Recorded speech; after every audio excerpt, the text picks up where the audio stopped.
సాధారణంగా సోప్ ఇంత చిన్న చిన్న పీసెస్ అయిపోయిన తర్వాత తీసి పడేస్తాము, లేకపోతే బాక్స్లో ఎన్ని నెలలైనా కానీ అలాగే ఉంచేస్తూ ఉంటాం కదండి. దానివల్ల బాక్స్ అంతా కూడా చూడడానికి నీట్గా ఉండదు, సబ్బు సబ్బు కింద ఉంటూ ఉంటుంది. బట్ ఈ రెండు కాకుండా నేను రెగ్యులర్గా ఏం ఫాలో అవుతానో ఇంట్లో అవే నేను ఈరోజు వీడియోలో మీతో షేర్ చేస్తానండి.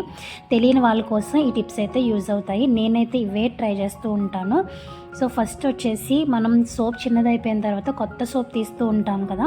సో కొత్త సోప్ తీసినప్పుడు ఈ పాత సోప్ని దీన్ని ఇక్కడ నేను వీడియోలో చూపిస్తున్న విధంగా తడి చేతితోటి ఇలా నొక్కేసామనుకోండి, దానికి అటాచ్ అయిపోతుంది. సో దానివల్ల ఏంటంటే ఈ సోప్ కూడా మనం బాత్ చేసేటప్పుడు ఈజీగా దీన్ని కూడా యూజ్ చేసిన వాళ్ళం అవుతామండి.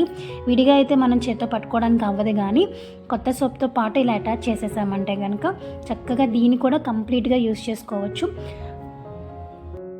ఇలా చేయడం వల్ల ఏంటంటే ఇంకా చేత్తో పట్టుకోలేము అన్న ప్రాబ్లము లేదు, సోప్ చిన్న చిన్న పీసెస్ అన్నీ పాడేస్తున్నాం అన్న ప్రాబ్లం కూడా ఉండదు. టిప్ నెంబర్ 2, నేను ఒక సోప్ బాక్స్ తీసుకున్నానండి. దీంట్లో ఇలా చిన్న చిన్న పీసెస్గా ఉన్నటువంటి సోప్స్ అన్నీ కూడా దీంట్లో వేసేసుకుంటున్నాను.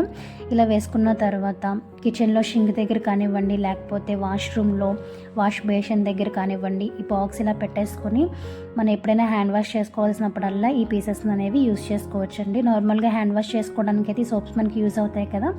ఇంక ప్రత్యేకించి మనం హ్యాండ్ వాష్ చేసుకోవడానికి లిక్విడ్స్ అని అవి ఇవి కొన్ని అవసరం లేదు, వీటిని మనం చక్కగా రీయూజ్ చేసుకోవచ్చు. ఇప్పుడు థర్డ్ టిప్ చూద్దామండి. ఈ సోప్స్ అన్నీ కూడా డ్రై చేసేసి దాని తర్వాత నేను ఇక్కడ ఈ వీడియోలో చూపిస్తున్న విధంగా తురిమేసుకోవాలి. నేనైతే ఇక్కడ డ్రై చేయలేదండి, డైరెక్ట్గానే చూపించేస్తున్నాను. డ్రై చేస్తే ఏంటంటే తురుముకున్నప్పుడు మనకి సోప్ పీసెస్ అనేవి బాగా వస్తాయి అన్నమాట, లేకపోతే ఇలా పేస్ట్ లాగా అయిపోతాయి. సో ఇలా కాకుండా మీరు కొంచెం ఒక డ్రై చేసుకొని దాని తర్వాత పీసెస్ చేసుకోండి.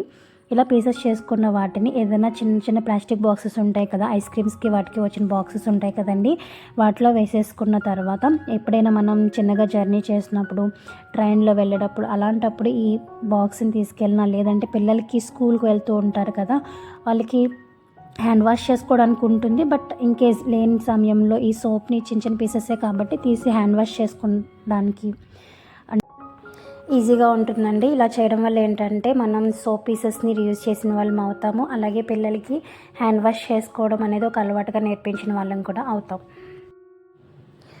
ఫోర్త్ టిప్ చూద్దామండి. నేను ఇక్కడ ఒక మాస్క్ తీసుకున్నాను. ఈ మాస్క్ ప్లేస్లో మీరు ఏదైనా క్యారీ బ్యాగ్ అయినా కూడా తీసుకోవచ్చండి. క్యారీ బ్యాగ్ తీసుకుని కూడా ఈ టిప్ మీరు ట్రై చేయొచ్చు. సో నేను మాస్క్కి ఒక వైపు అయితే వీడియోలో చూపిస్తున్న విధంగా కట్ చేసేసుకుంటున్నాను. ఇలా కట్ చేసిన తర్వాత ఇది ఈ విధంగా ఉంటుందండి, పాకెట్ లాగా ఉంటుంది. దీంట్లో మనం ఇప్పుడు తురుముకున్నటువంటి సోప్ పీసెస్ ఉన్నాయి కదా, దాన్ని ఇందులో వేసేసుకోవాలండి. వేసేసుకుని ఒక మూటలాగా కట్టుకోవాలంటే నేను ఆ పక్కన ఉన్నటువంటి హ్యాండిల్ ఉంది కదా, సో దాంతో నేను ఒక 3 వేసేసుకున్నాను. ఇప్పుడు దీన్ని మనం కబోర్డ్లో కానీ లేకపోతే వార్డ్రోబ్లో కానీ పెట్టుకున్నట్లయితే మంచి స్మెల్ వస్తూ ఉంటుందండి. బట్టలకు కూడా చిన్న చిన్న పురుగు అలాంటిది రాకుండా ఉంటుంది. డోర్ ఓపెన్ చేయగానే మంచి స్మెల్ కూడా వస్తూ ఉంటుంది. సో ఈ టిప్ కూడా మీకు నచ్చినట్లయితే లైక్ చేయండి, షేర్ చేయండి, సబ్స్క్రైబ్ చేయండి.